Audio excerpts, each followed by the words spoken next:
Next, claim your spot. Little Mr. and Miss Carmona number 3, Ethan Roy Villar and Scarlett Baraba.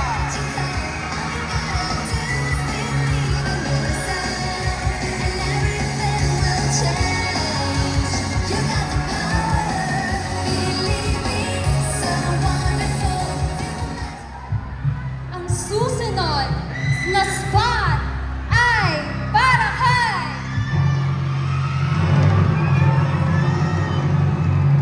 Little Mr. and Miss number 6, Goklan Liz Villanueva at Maria Sofia Trinidad.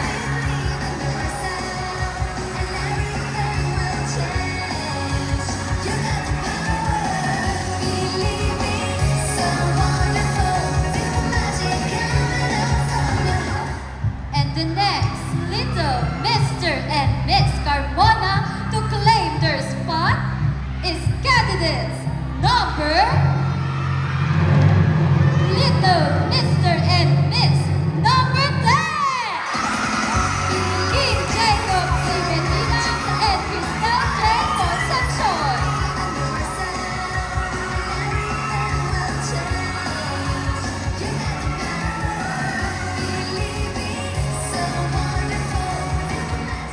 Ang ikalimang pares na makakapasok sa top 6 ay ang Little Mr. and Miss Carmona number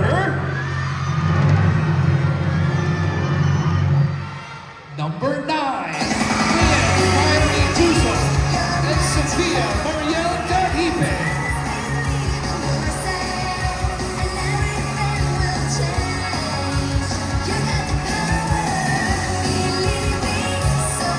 At huwag na nating patagalin ang kumumpleto sa ating top 6. Claim your spot, Little Mr. and Miss Carmona number 5, Stephen Johnson Verona and Anika Desiree San Pascual. Congratulations po sa ating top 6 finalists at bigyan po natin sila ng masigabong palakpakan ang ating top 10 Little Mr. and Mrs. Muli, sila po ay makakatanggap ng consolation prize at gifts and tokens mula sa LGU Carmona. Ngayon ay tutungo na po tayo sa ating casual interview. Gusto mong luto ni nanay o tatay? What is your favorite food cooked by your mom or dad? Uulitin ko, Arce, ha? Ano yung pinakagusto o paborito mong nilulutong pagkain ni nanay o tatay at bakit? Ang paborito ko pong pagkain ay sinigang. Dahil po, mahilig po ako sa mga maasim na pagkain.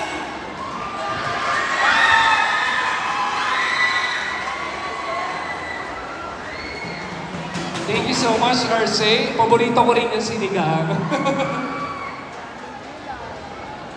And then, syempre ang kanyang partner naman na si Ara Elise Pakinggan.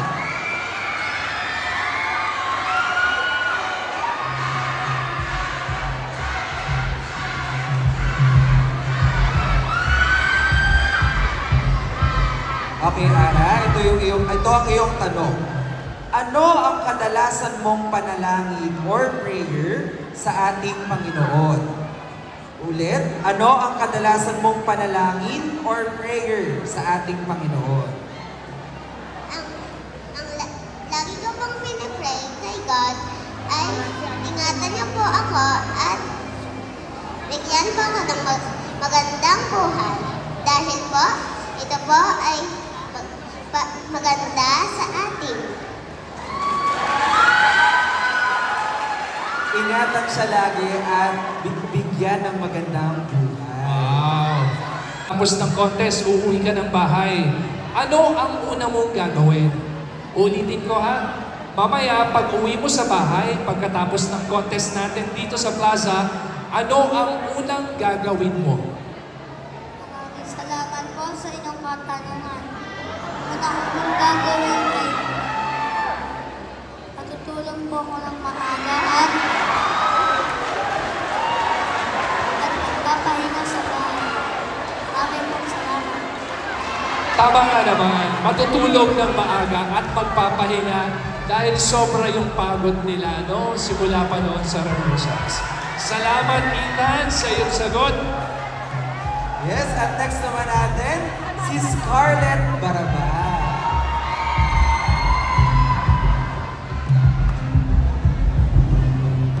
So, dito ulit si Sofia to assist us. Bunod ka na, Scarlett? Okay.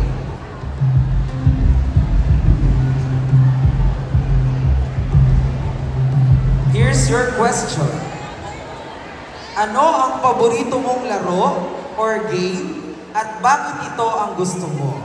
Again, ano ang paborito mong laro or game at bakit ito ang gusto mo?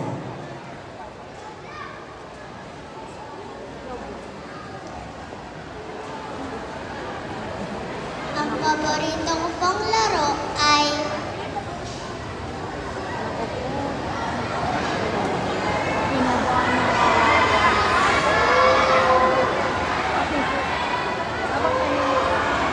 patintero. Kasi po,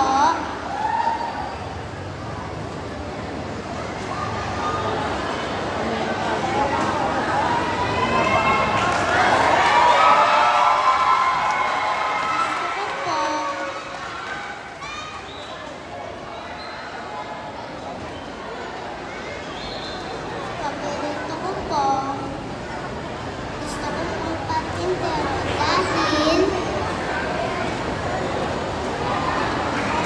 ito po ay nakakatuwa.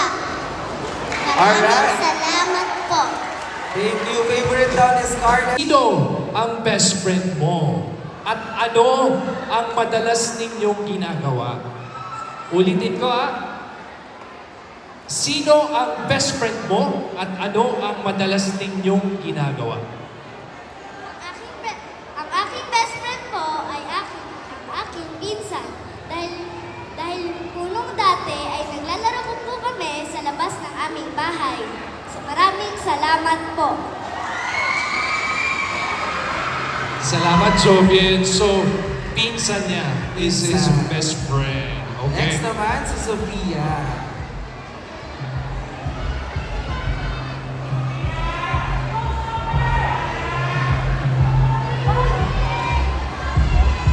Ayan. Napaka easy din itong question na to.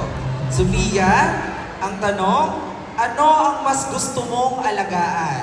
Aso o pusa at bakit? Uulitin ko, ano ang mas gustong alagaan ni Sofia? Aso o pusa at bakit?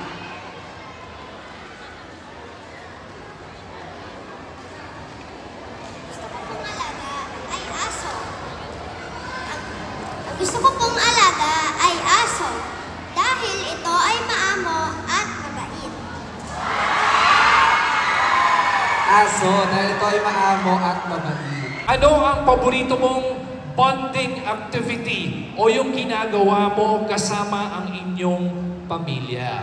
Ulitin ko King Jacob.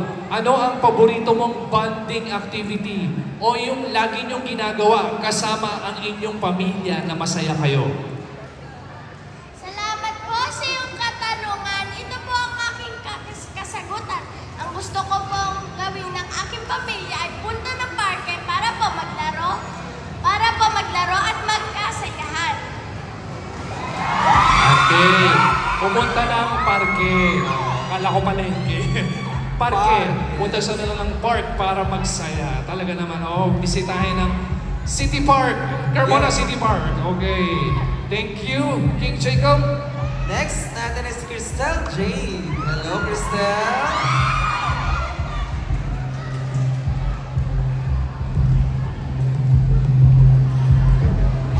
Okay, Cristel, ito ang iyong tanong. Anong regalong natanggap mo ang iyong pinakapaborito at bakit?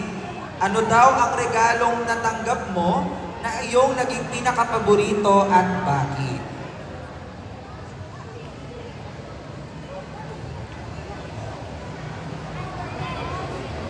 Maraming salamat po sa napagandang tanong.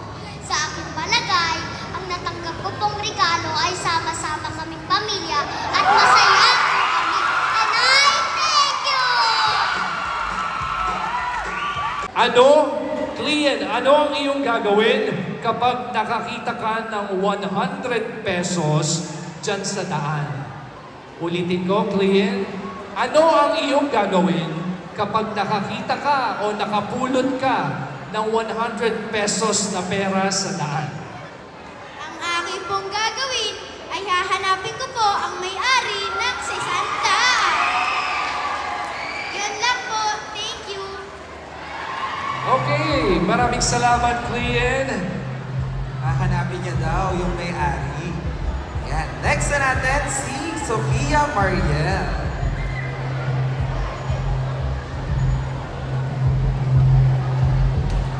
Okay, Sofia, ito ang iyong tanong.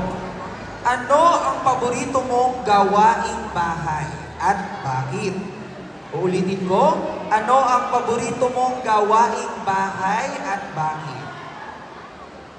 Ang aking pong sasabihin ay mahilig po ako mag-drawing. Ayun lang po. Maraming salamat po. Yung tanong mo, makinig ka mabuti. Kung makakapunta ka sa outer space o kaya sa buwan or sa moon, sino ang gusto mong makasama? Ulitin ko, Stephen, kung makakapunta ka sa outer space o kaya doon sa buwan o sa moon, sino yung gusto mong makasama? Ang gusto ko pong makasama ay si Mami. Kasi po,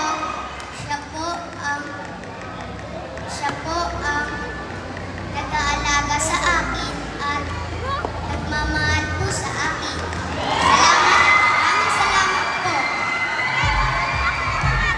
Ayan, so obviously, Mama's boy. Mama's boy, yes. At tanong, Stephen. babalik pa kaya sila? Ha? Babalik pa kaya sila?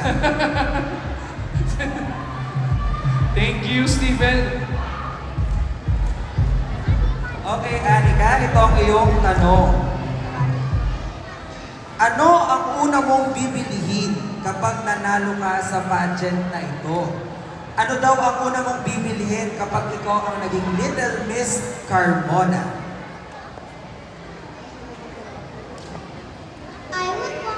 If I won in this pageant, I would buy roller skates. So when I have to walk somewhere, I can go there